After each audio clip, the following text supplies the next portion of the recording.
ሰላም እንዴት ናችሁ ቻናሌ ቤተሰቦች ሰሞኑን እንግዲህ ሶሻል ሚዲያውን የተቆጣጠረው ነገር ይታወቃል የቴዲ አፍሮ አዲሱ አልበም ሶሻል ሚዲያ ላይ በጣም ብዙ ሪከርዶችን እየሰባበረ ነው በኢትዮጵያ ደረጃ ብቻ ሳይሆን በዓለም አቀፍ ደረጃ በጣም ብዙ ሪከርዶችን ሰብሯልና የትኞቹን ሪከርድ እንደሰበረና የት ሀገር ትሬንዲንግ እንደሆነ አሜሪካን ጨምሮ ያለውን ጉድ አሳያችኋለሁ አሁን ከዛ ፊት ግን 10,000 ብር የሚያሸልም ጥያቄ ነው ዛሬ ይላችሁ መጣሁት ይሄ ጥያቄ በጣም ቀላል ነው ነገር ግን ሌላ ተጨማሪ ነገር አለው ይሄ ጥያቄ ምንድነው ከቴዲ አፍሮ አልበም ውስጥ የተመቻችሁን አንዱን ሙዚቃ ኮሜንት ማድረግ ነው ከዛ በተጨማሪ ይሄንን ቪዲዮ እስከ መጨረሻው ማየት ግዴታ ነው ማለት ነው ይሄንን ቪዲዮ እስከ መጨረሻው ማየት አለማየታችሁን መለየት ስለምችል እስከ መጨረሻው ያላየ ሰው ይሄንን ጥያቄ ቢመልስም ተሸላሚ አይሆንም ማለት ነው ስለዚህ ዛሬ እናወራው እንግዲህ ስለ ቴዲ አፍሮ አልበምና ሰዎች እየሰጡት ስላሉት አስተያየት ነው በጣም የሚገርሙ አስተያየቶች እየተሰጡ ነው እዚህ ቻናል ላይ እንግዲህ ግልጹን ነው የምናወራው ስለዚህ የሚሰጡ ጥሩ ያልሆኑ አስተያየቶችንም ነው ማሳያችሁ ማለት ነው ስለዚህ መጀመሪያ ካናቆቱን ጀምር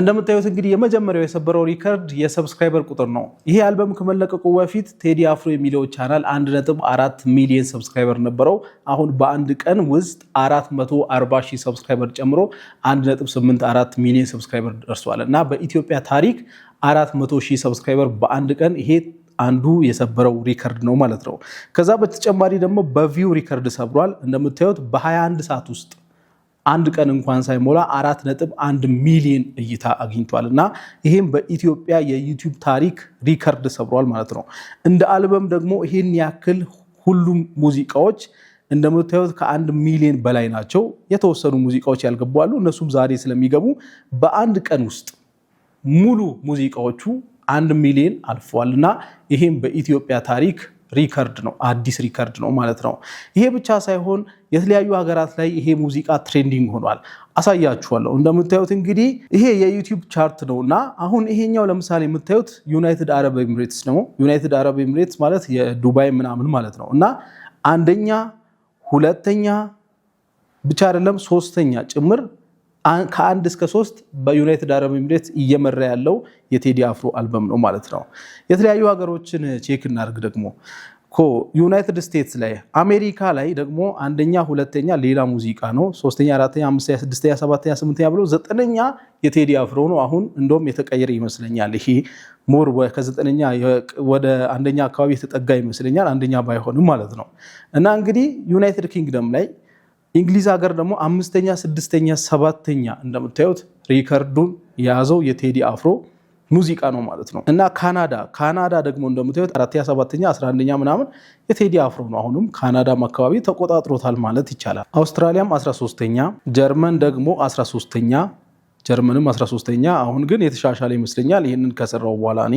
ሳውዲ አረቢያ በእርግጠኝነት እንግዲህ የተሻለ ነው የሚሆነው ሳውዲ አረቢያ 1 እስከ 3 ይሄን ሪከርድ ያዘው እንግዲህ የቴዲ አፍሮ አልበም ነውና በጣም የሚገርም ነው ሳውዲ አረቢያ ዩናይትድ አረብ ኤሚሬትስ ላይ ያሉ ስደት ላይ ያሉ እህቶቻችን ደግሞ ይሄንን ሙዚቃ በጣም ወደውታል የሚል ነገር እየሰማው ነው አጎንበሰሽ ስትቆዝሚ ተደግፈሽ መጥረጊያው እና መሪማ የሚለውን ይሄንን ሙዚቃ በስደት ያሉ እህቶቻችን በተለይ በጣም ወደውታል የሚል ነገር አይቻለው በነገራችን ላይ ስደት ላይ ስትሆኑ የሚያሳስባችሁ አንዱ ነገር ወደ ኢትዮጵያ ስትመለሱ ሚኖራችሁ ህይወት ነው አይደለ ሁሌ የቤት ጉዳይ በጣም እንደሚያሳስባችሁ ትነግሩኛላችሁ እናም ደግሞ ትክክለኛ ኢንፎርሜሽን እንድነግራችሁ ልትጠይቁኛላችሁ ስለዚህ ዛሬ ለዚህ ጥያቄያችሁ ሌላ መልስ ይዤላችሁ መጥቻለሁ ስለዚህ ይሄንን ቪዲዮ እዩና ከዛ በኋላ ደግሞ አሁን እየተሰጡ ያሉ አስተያየቶችን አሳያችኋለሁ ስለ ቴዲ አፍሮ አልበም መጀመሪያ ግን አንድ ቦታ ልውሰዳችሁና ከቤት ጋር የተያያዘ ጥያቄ በሙሉ ይመለስላችሁና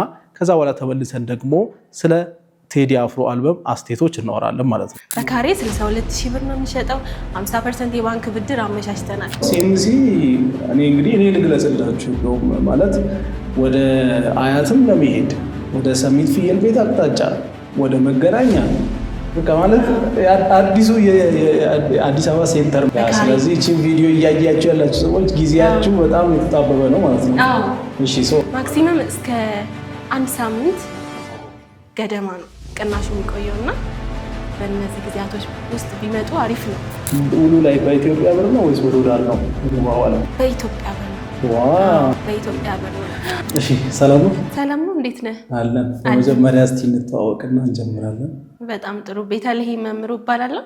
የድሪም ቢልደርስ ሪል ስቴት የሽያጭ አማካሪ ነኝ። ኦኬ ሶ ድሪም ቢልደርስ እንግዲህ ሰሞኑን በጣም እየሰማን ነው ስማችሁ። ልክ ነው። ሶሻል ሚዲያ ላይ የተለያዩ ቦታዎች ላይ ሰዎችም ምስክርነት ሲሰጡ አንዳንድ ቦታዎች ላይ አይቻለሁ እና እስቲ ስለ ድሪም ቢልደርስ በአጠቃላይ ሪል ስቴቱ አጠቃላይ ካምፓኒው ምን አይነት ካምፓኒ እንደሆነ ጀስት ገለጻ ነገር ብታደርጊልን። በጣም ጥሩ። ድሪም ቢልደርስ ሪል ስቴት እንግዲህ ከ20 ዓመታት በላይ በቢዝነስ እና ኮንስትራክሽን ዘርፍ ላይ የቆየ ትልቅ ድርጅት ነው። ኬድማስ ኢንጂነሪንግ ግሩፕ በመባል ይታወቃል። ለረጅም ጊዜ የኮንስትራክሽን እቃዎችን በመላክ እና በማስመጣት የሚታወቅ ነው። ቴራ ኮንስትራክሽን ይባላል እና ደግሞ በተጨማሪ ቴራ አልሙኒየም ይባላል። አልሙኒየም እቃዎችን በመላክ እና በማስመጣት ይታወቃል ማለት ነው።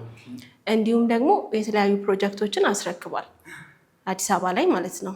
ገርጂ ይሄንን ህንፃና አጠገብ ሌላም ህንፃ አለ። አፓርትመንት እና ኮሜርሻል አንድ ላይ የያዘ ማለት ነው።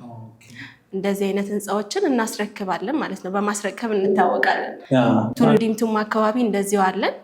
በተጨማሪም ደግሞ አያት አካባቢ እንዲሁ ያስረከብነው አፓርትመንት ሰዎች ወደውት የሚኖሩበትና ሱቅም እየሸጡ የሚኖሩበት አስረክበናል ማለት ነው። አሁን ኦልሬዲ ሰዎች እየኖሩ ያሉበት አላችሁ ማለት ነው? አዎ። አያት አካባቢ ያለው ነው? አያት አካባቢ አለ፣ ቱሉ ዲምቱ አለ፣ እዚህ ገርጂ አለ። እስከ 5 ፕሮጀክቶች አስረክበናል። የተረከቡ ሰዎች ኦልሬዲ የገቡባቸው ነው።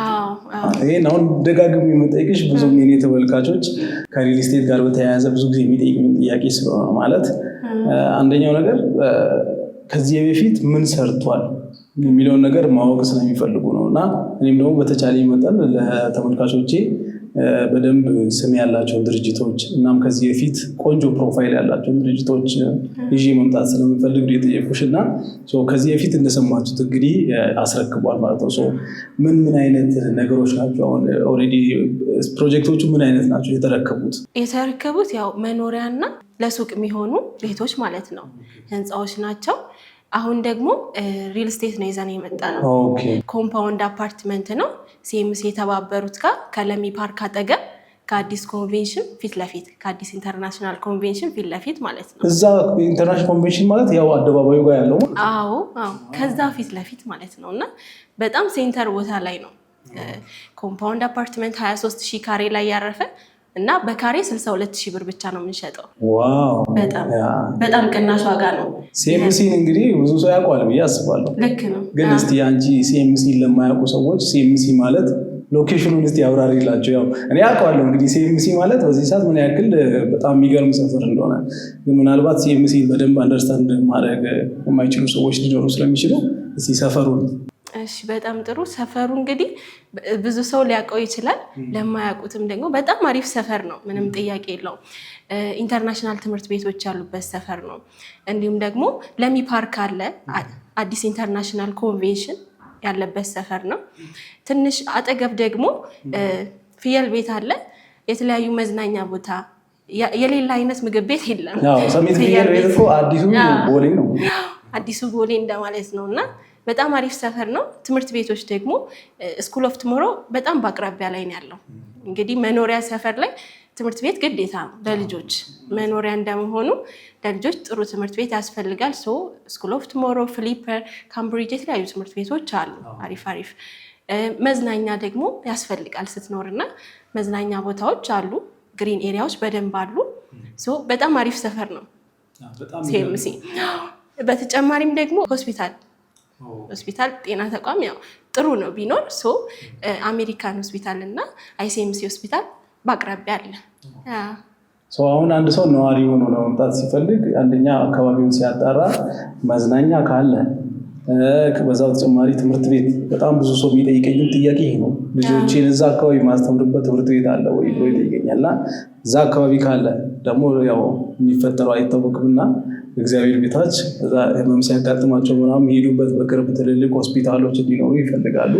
ሌላ ደግሞ ሲኤምሲ እኔ ልግለጽላችሁ ማለት ወደ አያትም ለመሄድ ወደ ሰሚት ፍየል ቤት አቅጣጫ ወደ መገናኛ ማለት አዲሱ የአዲስ አበባ ሴንተር ማለት አዲሱ እና እዛ ጋር አሁን 23000 ነው ያልሽኝ? 23000 ካሬ ላይ ያረፈ ኮምፓውንድ አፓርትመንት ነው። በካሬ 62000 ብር ነው የምንሸጠው። 50% የባንክ ብድር አመቻችተናል። ለረጅም ጊዜ አከፋፈል እስከ 15 ዓመት አከፋፈል መጠቀም ይችላሉ ደንበኞቻችን። ምን አይነት ቤቶች አሁን እዛ አሉ? እዛ አሁን ከባለ 1 እስከ ባለ 3 መኝታ አለ። ከባለ 1 እስከ ባለ 3 መኝታ ለምሳሌ ባለ 1 መኝታ በ73 ካሬ አማራጭ አለ። ባለ 2 መኝታ ደግሞ 106 ካሬ አማራጭ፣ ባለ 3 መኝታው ደግሞ በ136 እና በ165 ካሬ አማራጭ አለ። ዲዛይናቸው ደግሞ በጣም ቆንጆ አድርገን ነው ዲዛይን ያወጣንለት፣ እየሰራንም ያለ ነው። ተጨማሪ ስቶር ወይም ደግሞ ሰራተኛ ክፍል አላቸው እያንዳንዱ። እሱ ለየት ያደርገናል። ጥሩ ነው በጣም። እስቲ ይቅርታ አቋረጥኩሽና የዋጋውን ነገር ቀጥይልን። ስለዚህ ባለ 1 መኝታ አሁን በ4.6 ሚሊዮን ብር ጠቅላላ ክፍያ፣ ያ ማለት 100% ሲከፍሉ 30% ቅናሽ አድርገን ማለት ነው። ነገር ግን በ10% ቅድመ ክፍያ የሚቻላል 6.2 ሚሊዮን ብር ይሆናል ጠቅላላ ዋጋው። ስለዚህ 10% ቅድመ ክፍያው ደግሞ 620 ሺህ ብር ይሆናል ማለት ነው። ኦኬ በ62000 ነው የሚባዛው ነው እሱ። ይሄኛው በካሬ 84888 ብር ያለ ቅናሽ ነው ይሄ። ኦኬ ቅናሹ ቅናሹ ለበዓል ያወጣነው ቅናሽ ነው። ለጥቂት ቀናት ነው የሚቆየው። እቺን ቅናሽ እንዲጠቀሙ ነው። ስለዚህ እቺን ቪዲዮ እያያችሁ ያላችሁ ሰዎች ጊዜያችሁ በጣም የተጣበበ ነው ማለት ነው።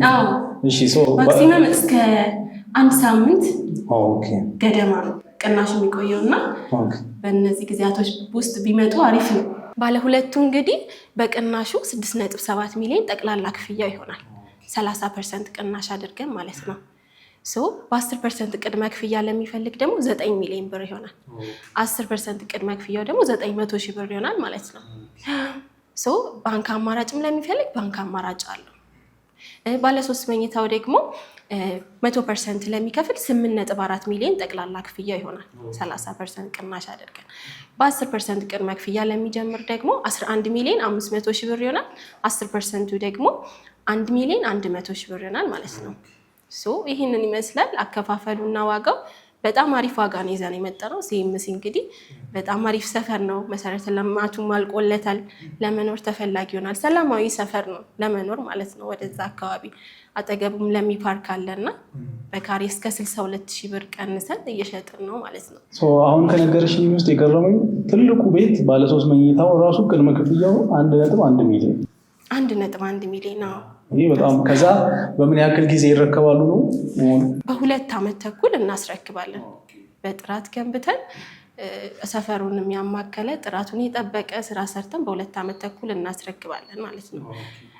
ስለዚህ አሁን ይህንን የቀረውን ክፍያ በ2 ዓመት ተኩል ከፍለው መጨረስ ይችላሉ ማለት ነው እስከሚረከቡ ድረስ። በ2 ዓመት ተኩል ከፍለው መጨረስ ይችላሉ። አከፋፈሉ ደግሞ በግንባታው ፕሮግረስ ነው። በግንባታው ፕሮግረስ ነው የምናስከፍለው። ታይም ቤዝ በየጊዜው በ3 ወር በ4 ወር አምጡ ሳይሆን የምንለው ግንባታው ሂደት። ለምሳሌ ግራውንድ ላይ የነበረውን 3ኛ ላይ ሲደርስ ደንበኛ ያንን 3ኛ ላይ ካልደረሰ አይከፍልም ማለት ነው። 3ኛ ላይ ሲደርስ ይከፍላል። ለምሳሌ ለማለት ነው ያነሳሁት። አከፋፈሉ እንደዛ ነው። ባንክ ለሚፈልግ ደግሞ ያው 50% የባንክ ብድር 50% ክፍያው ከ2 ዓመት በኋላ መክፈል ይችላል ማለት ነው ለረጅም ዓመት። በጣም የሚገርም ነው። እንግዲህ ይሄ ትልቅ ኦፈር ነው ብዬ ነው የማስበው። አንደኛ ሲኤምሲ፣ ሌላ ደግሞ የክፍያ ሁኔታ በደንብ የተለጠጠ ነው ባይዘው በጣም ማለት ነው። ሰው ተረጋግቶ መክፈል ይችላል።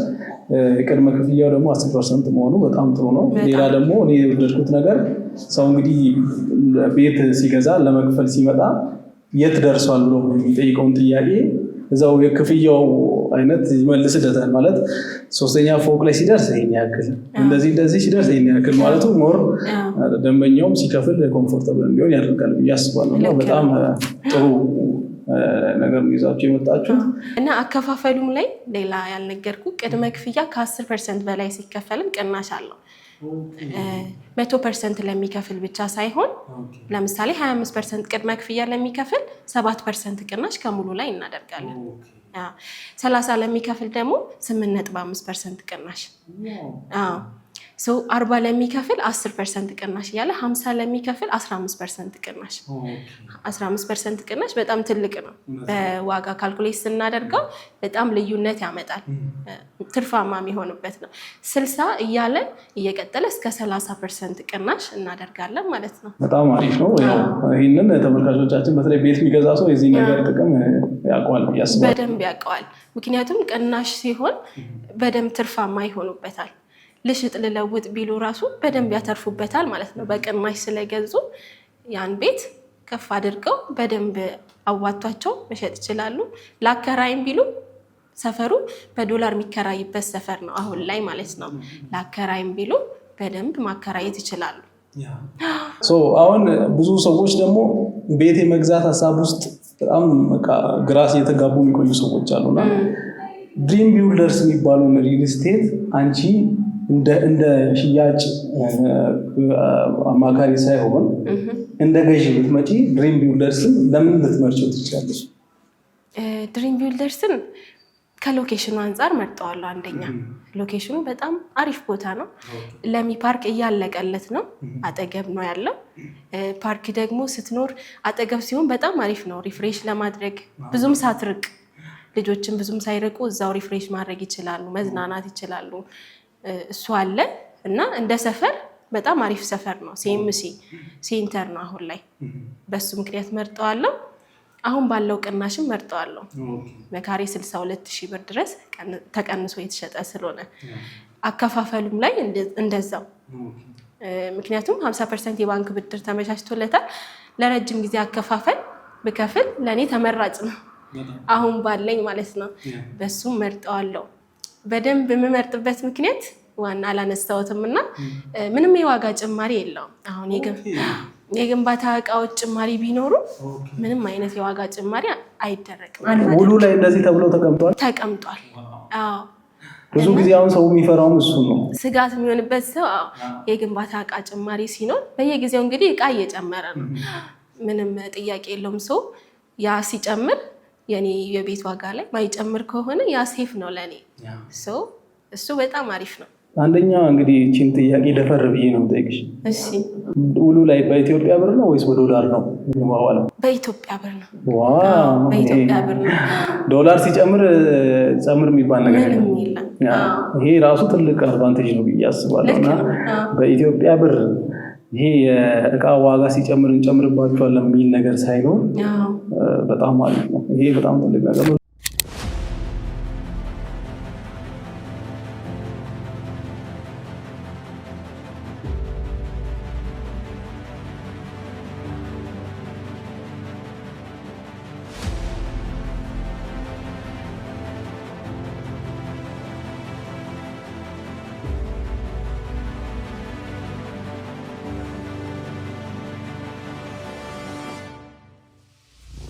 እሺ አሁን እንግዲህ ሳይቱ ላይ ተገኝተናል።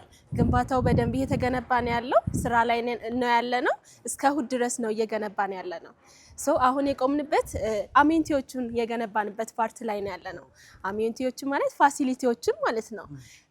የልጆች መጫወቻ ኢንዶር ያለበት፣ ፓርኪንግ፣ ጂምናዚየም እና ስፓ ያለበት ማለት ነው እና ተጨማሪ መዝናኛ ቦታዎች ያሉበት ህንፃ ገንብተን ጨርሰናል። ይሄኛው አሁን ወደ ላይ ይሄ ብቻውን ነው ማለት ነው። የህንጻው ሙሉ በሙሉ የጋራ መጠቀሚያ ነው። የጋራ መጠቀሚያ ነው። አዎ ሙሉ ለሙሉ አልቋል። G+4 ነው ገንብተን ጨርሰናል። ይሄ እንግዲህ ኢንዶር መጠቀም ለሚፈልጉ ነው ማለት ነው። አውትዶርም ሰርፌሱም ላይ የልጆች መጫወቻ፣ መዋኛ ገንዳ እንዲሁም ደግሞ ረኒንግ ትራክ፣ ፉትቦል እና ባስኬትቦል ኮርት ይኖራል ማለት ነው።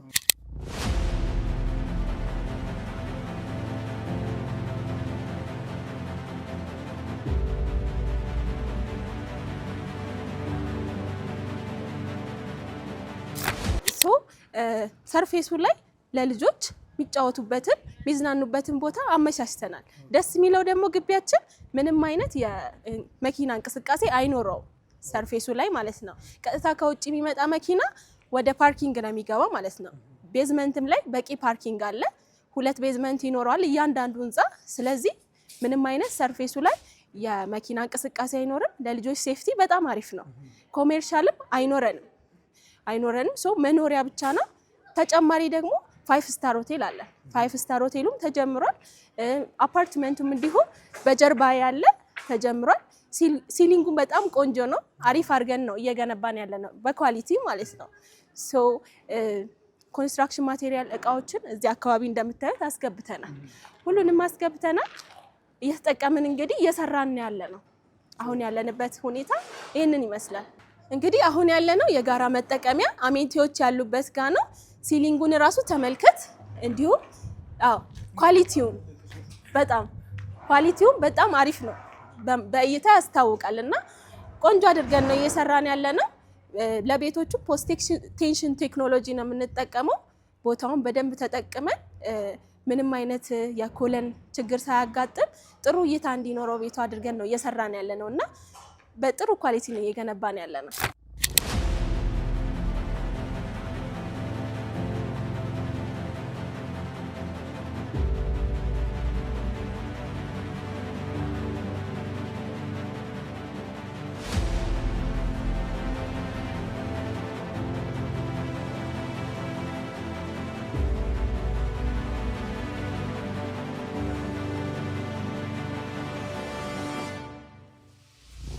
ይሄ በጣም ትልቅ አድቫንቴጅ ነው ለተጠቃሚው ሰው በደንብ አይታችሁ ከነሱ ጋር ያው ይሄ ሁሉ ነገር አሁን እኔ የምጠይቅላችሁ ለምንድነው መሰላችሁ በኋላ መታችሁ እናንተ ልትጠይቁ የምትችሉትን ነገር በኋላ ቼክ ብቻ ነው የምታደርጉት ማለት ነው እንደዚህ ብዙ ጊዜ አይጠይቁላችሁም እንደዚህ ግልጽ ነው እና እኔ በደንብ ጠይቄያችኋለሁ ስለዚህ መታችሁ እናንተም ያለውን ነገር በደንብ አጣርታችሁ መግባት ትችላላችሁ እኔ ተወልካቾች የሆናችሁ ሰዎች ደግሞ እኔ ያው የቻልኩትን ያክል ስለምጠነቀቅም ድርጅቱ በጣም ትልቅ ድርጅት ነው ከዚህ በፊት ከሪል ስቴት በተጨማሪ ብዙ የንግድ ስራዎች ላይ የነበረ ድርጅት ነው እዚህ ገርጂ መብራት ኃይል አይታችሁ ከሆነ ትልቅ ህንፃ አሁን ያላችሁበት ህንፃ ይሄ እዚህ ህንፃ ላይ ምርታችሁ በአካል ማግኘት የምትችሉት ድርጅት ነው ከዛ በተጨማሪ ደግሞ ውል ላይ በደንብ ሁሉም ነገር ግልጽ ተደርጎ የሚቀመጥ ውል ስለሆነ አይታችሁ በደንብ ያለው ነገር ቼክ አድርጋችሁ ከነሱ ጋር ዲል ማድረግ ትችላላችሁ ሌላው ደግሞ እኔ እንደ ወጣት የሚያሳስበኝ አንድ ነገር የዋጋ ጉዳይ ነው ስለዚህ ከዋጋ አንፃር አንደኛው ነገር ጊዜም ነው ማለት ጊዜ የሚሰጠኝ ድርጅት እኔ አንዳንዴ ገንዘብ ከሚሰጠኝ ድርጅት በላይ መርጠዋለሁ ባይሶብያ እና አንዳንዴ እጃችሁ ላይ የሆነ ያክል ገንዘብ ይኖርና ከዛ ጊዜ ነው የምትፈልጉት ትንሽ ጊዜ ቢሰጠኝ ደግሞ አመጣለሁ ትላላችሁ እና ይሄ አሁን አከፋፈል ሁኔታው አሪፍ ነው ማለት የመጀመሪያውን ከፍላችሁ 10%ን ጊዜ የጠበቃችሁ ህንፃው ከፍ ባለ ቁጥር እየከፈላችሁ ትጨርሳላችሁ ሌላው ደግሞ በተለይ ውጭ ሀገር ላሉ ሰዎች አሁን እኔ ውጭ ሀገር ያሉ ተመልካቾች አሉና እነሱ ቤት መግዛት ቢፈልጉ ከናንተ በኋላ ላይ ለምሳሌ መጥቶ በቃ ቀጥታ ቤቱ መግባት ይፈልግ ሰዋልና እዛው ሆኖ መጨረስ ይችላል ይችላል እሱን መንገድም አመቻችተናል በዲኤችኤል ወይም ደግሞ በኢሜል እዛው ባሉበት እዚህ ያለውን በኦንላይን አሳይተናቸው ማለት ነው አሳይተናቸው አስረድተናቸው በኦንላይን ከዛ በኢሜል እንልክላቸዋለን ሙሉን እዛም እነሱ ፕሪንት አድርገው መፈራረም እንችላለን ማለት ነው ባሉበት ስልክ ቁጥራችሁን ምናልባት እዚህ ጋር ከታች እንጻፈው ከታች እናስቀምጣለን ስለዚህ ስልክ ቁጥራችሁን ይሰጡኛል እኔ እዚህ ጋር ከታች በመታየት ቁጥር ሁሉም ሶሻል ሚዲያ ላይ አለ አዎ ስልክ ቁጥራችን በቴሌግራም በዋትስአፕ በሁሉም እንደዚህ ያው ብዙ ጊዜ ሰዎች ዋትስአፕ እና ቴሌግራም ላይ አንዳንድ ሰዎች ቴሌግራም የሌላቸው ሰዎች አሉ ዋትስአፕ ላይ ማግኘት ትችላላችሁ ቴሌግራም ላይ ከፈለጉ ደግሞ አብዛኛው ሰው ቀጥታ ነው የሚደውለውና እዚህ ጋር ሁለት የስልክ አማራጮችን አስቀምጬላችኋለሁ በእነዛ ቁጥሮች በመደወል ቴሌግራም ላይ ዋትስአፕ ላይ ታገኙናላችሁ በእርግጠኝነት ቶሎ ምላሽ እንደሚሰጧችሁ ተስፋ አደርጋለሁ ስለዚህ አክቹአሊ ለመግዛት እንደው ብቻ ሳይሆን እነሱን አማክሯቸው ባይዘው አሁን እነሱ የሽያጭ አማካሪ ስለሆኑ ያለውን ኦፕሽን በደንብ እንዲያስረዷችሁ ማለት ከባለ አንዱ ባለ ሁለቱ ባለ ሶስቱ አሁን እንዳወራነው የትኛው ይሻለኛል ያከፋፈል ሁኔታውን ምን ባደርግ ይሻለኛል አንቺ ምን ትመክሪኛለሽ ብላችሁ ብትጠይቋት ጄስ ማከራጭ ኮንሰልትም እናማክራለን ማለት ብዙ ሰው አሁን እናንተን የሚያይበት አንግል እኔ ስለማውቀው ነው ማለት ብዙ ሰው በቃ ጀስት ለመሸጥ ብቻ ስለሚመስለው ማማከርም ትችላላችሁ እነሱ ካማከራችሁ በኋላ ለውሳኔ የተቸገራችሁ ሰዎች አሁን ልትኖሩ ስለምትችሉ ደውላችሁ የትኛውን ብገዛ ይሻለኛል አንቺ የምትመክሪኝ የትኛው ነው እኔ ያለኝ በጀት ይሄን ያክል ነው ከዚህ አንፃር የትኛው ላይ ኢንቨስት ባደርግ ለኔ የተሻለ ነው ብለሽ ታስቢያለሽ እና የሚለውን ነገር በደንብ ብታማክሯቸው በደንብ አድርጎ ያብራሩላችኋል ብዬ አስባለሁ። እና እንግዲህ ለነበረን ቆይታ በጣም አመሰግናለሁ። ግልጽ የሆነ መረጃ ነው የሰጠሽኝ። ቴንኪው በጣም እኔም በጣም አመሰግናለሁ መታችሁ ስላያችሁ ይሄን ቅናሽ እንዲጠቀሙ በዚህ ሰዓት መምጣታችሁ በጣም ጥሩ ነው። በጣም አመሰግናለሁ ስለመጣችሁ ደስ ብሎኛል። ቪዲዮን እስካሁን እያያችሁ ከሆነ ተሸላሚዎች እናንተ ናችሁ ማለት ነው። እስካሁን ቪዲዮን ያልጨረሱ ሰዎች ተሸላሚ አይሆኑም። ስለዚህ ይህን ቪዲዮ እስከ መጨረሻው ተከታተሉ። እናም እንግዲህ የቴዲ አፍሮ አልበምን በሚመለከት እየተሰጡ ካሉ አስተያየቶች ውስጥ አንዱ ቴዲ አፍሮ እንግዲህ በኢትዮጵያ ታሪክ ብቻ ሳይሆን በቃ የሙዚቃው ጎት ነው እያሉት ነው። ማለትም ግሬተስት ኦፍ ኦል ታይም እያሉት ነው እንግዲህ ምክንያቱም በጣም ብዙ ሪከርዶችን ይዟል። እናም ሌሎች ሰዎች ደግሞ እየሰጡ ያሉት አስተያየት ምንድነው? ይሄንን ሙዚቃ በሚለቅበት ሰዓት ሙዚቃዎቹ ከዚህ በፊት ከተሰሩ ሙዚቃዎች ጋር ይመሳሰላሉ የሚልም አስተያየት እየተሰጠ ነው። ሌሎች ደግሞ አስተያየቶች ምንድናቸው? ሞር አሁን አዝጌ ዴንዳሾ የገባበት ቦታ አለ እና አርቲስት መኮንን ላከ የገባበት ቦታ አለ እና ሌሎች አርቲስቶችም ቢገቡ ሞር አሪፍ ነበር የሚሉ ሰዎች አሉ። እና በዚህ ጉዳይ ያላችሁ ሀሳብ ምንድነው? እናንተስ ምንድነው ትሉት? እና ቅድም ያልኳችሁ ነገር እንዳረሱ እስካሁን ከተለቀቁ ሙዚቃዎች ውስጥ የወደዳችሁትን ከ18ቱ የወደዳችሁትን አንዱን ኮሜንት አድርጉ። ቪዲዮን እስከ መጨረሻ ስላያችሁ እናንተ ተሸላሚ ትሆናላችሁ ማለት ነው። ስለተከታተላችሁኝ በጣም አመሰግናለሁ። የዛሬው ቪዲዮ ይህን ይመስል ነበር። ሌላ ጊዜ በተሻለ ቪዲዮ እስከምንገናኝ ድረስ መልካም ቆይታ ይላችሁ። ባይ ባይ።